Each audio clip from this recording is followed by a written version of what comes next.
নমস্কার, আমি তনয় হালদার। আমি চলে এসেছি আমার রান্নাঘর থেকে আজকে নতুন একটা রেসিপি নিয়ে। প্রচুর গরম পড়েছে। এই গরমের সময় আমাদের সকলের মুখে তেতো ভীষণ ভালো লাগে খেতে। তাই আজকে আমি উচ্ছে আর আলু দিয়ে একটা রেসিপি করে দেখাবো, উচ্ছে আলুর তরকারি। কিভাবে আমি উচ্ছে আলুর তরকারিটা বানাই সেটা আপনাদের সকলের সঙ্গে শেয়ার করব। উচ্ছে নিয়েছি, লম্বা লম্বা করে কেটে নিয়েছি। আলুও আমি লম্বা লম্বা করে কেটে নিয়েছি। এখন উচ্ছে আর আলু আমি ধুয়ে নেব আগে।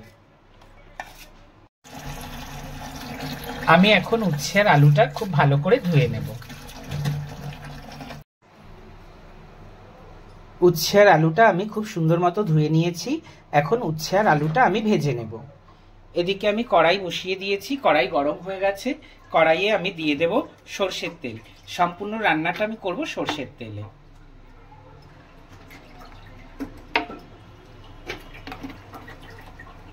আমি এদিকে আরেকটা কড়াই চাপিয়ে দিয়েছি।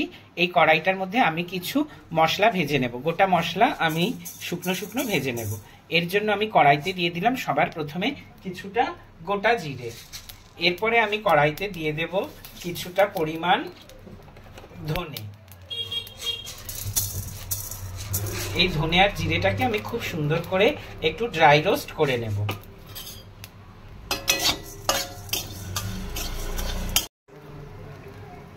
মশলা ভাজা হয়ে গেছে, মশলা থেকে খুব সুন্দর গন্ধ বেরিয়েছে। এবারে আমি গ্যাসের ফ্লেমটা অফ করে দেব। তারপরে আমি শিলেতে মশলাটাকে বেটে নেব। একটা শিলপাটায় আমি ড্রাই রোস্ট করা মশলাটা নিয়ে নিয়েছি। এবারে আমি এটাকে খুব সুন্দর করে বেটে নেব। এবারে আমি মশলাটাকে খুব সুন্দর করে বেটে নেব।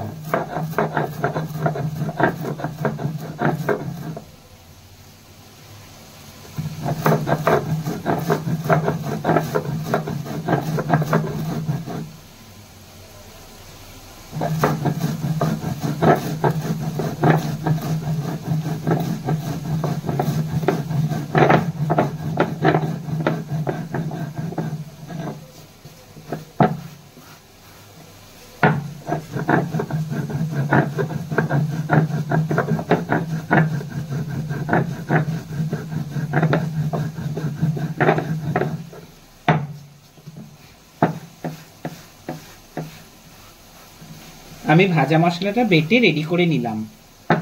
এবারে আমি মশলাটা নামিয়ে নেব। এদিকে আমি কড়াই বসিয়ে দিয়েছিলাম, কড়াইতে তেল দিয়ে দিয়েছিলাম। তেল সুন্দর গরম হয়ে গেছে। এখন আমি তেলের মধ্যে দিয়ে দেব কেটে রাখা আলু।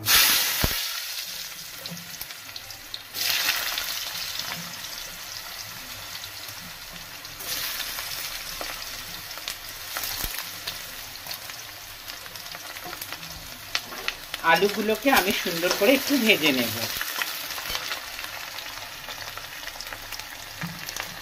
আমি দিয়ে দিচ্ছি এর মধ্যে ভীষণ অল্প পরিমাণ নুন। এরপর দিয়ে দেব এর মধ্যে ভীষণ অল্প পরিমাণ হলুদ।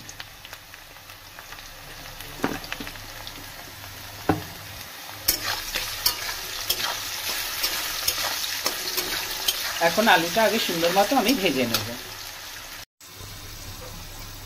এখন আমি আলু ভাজাটাকে নামিয়ে নেব। আলুটা খুব সুন্দর মতন ভাজা হয়ে গেছে। আলু ভাজাটা নামিয়ে নিচ্ছি।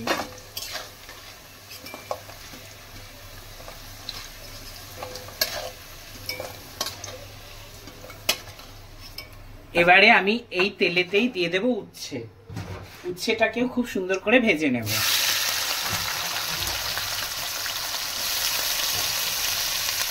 আবারও আমি উচ্ছের মধ্যে দিয়ে দেব একটু অল্প পরিমাণে নুন।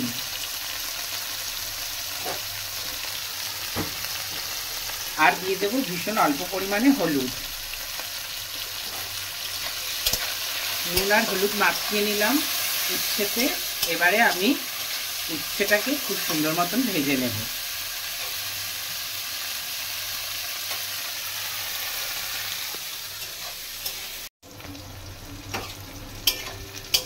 উচ্ছেটা ভাজা হয়ে গেছে।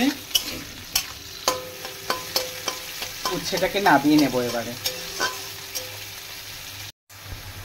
উচ্ছেটা লাল লাল করে ভেজে নিলাম। এখন উচ্ছেটাকে আমি নামিয়ে নিচ্ছি।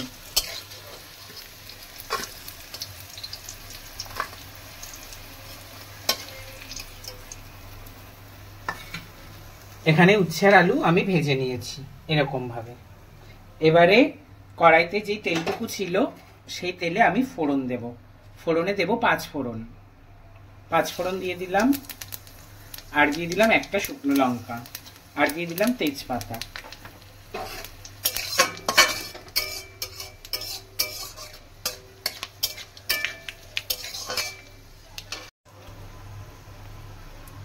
ফোড়ন থেকে খুব সুন্দর গন্ধ বেরিয়েছে। এবারে আমি এই যে ভেজে রাখা উচ্ছে আর ভেজে রাখা আলু একবারে দিয়ে দেব।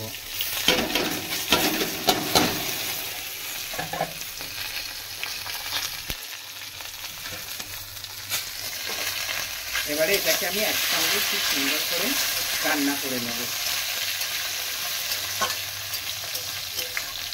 এবারে আমি এর মধ্যে দেব নুন আর হলুদ।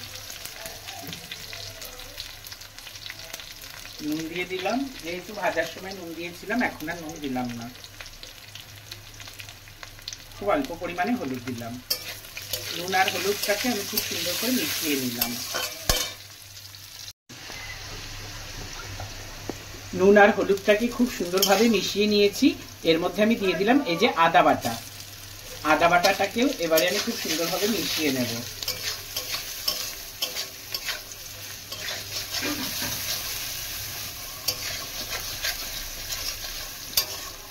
আদা বাটাটাও ভাজা ভাজা হয়ে গেছে, খুব সুন্দর একটা স্মেল বেরিয়ে গেছে। এবারে আমি এর মধ্যে দিয়ে দেব জল ঝোলের জন্য।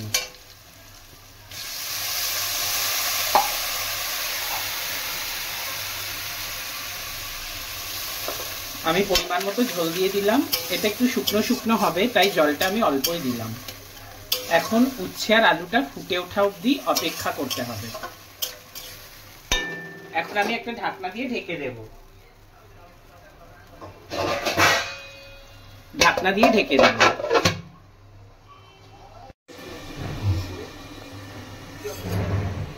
ফিরে এলাম 5 মিনিট পর। ঢাকনাটা খুলে দেখব কি অবস্থা। ফুটে উঠেছে, আলু উচ্ছে খুব সুন্দর মতো সেদ্ধ হয়ে গেছে।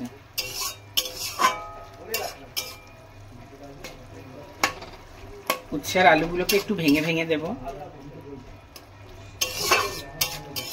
এরপরে আমি এর মধ্যে দিয়ে দেব কিছুটা পরিমাণ চিনি।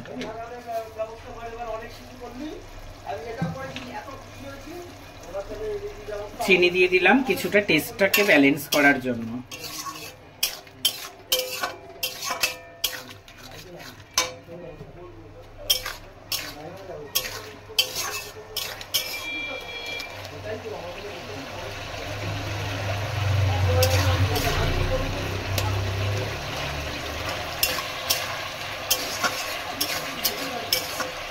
হয়ে গেছে।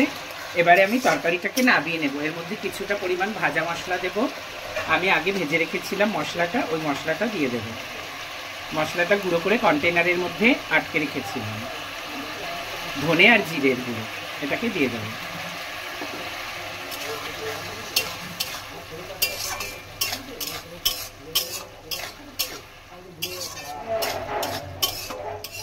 রান্নাটা কমপ্লিট হয়ে গেল। এবারে আমি একটা পাত্রে নামিয়ে নেব।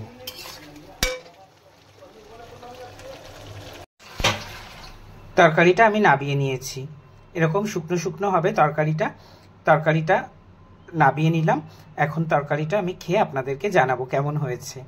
আর আপনাদের রান্নাটা পছন্দ হলে রান্নাটা আপনারাও অবশ্যই ট্রাই করবেন।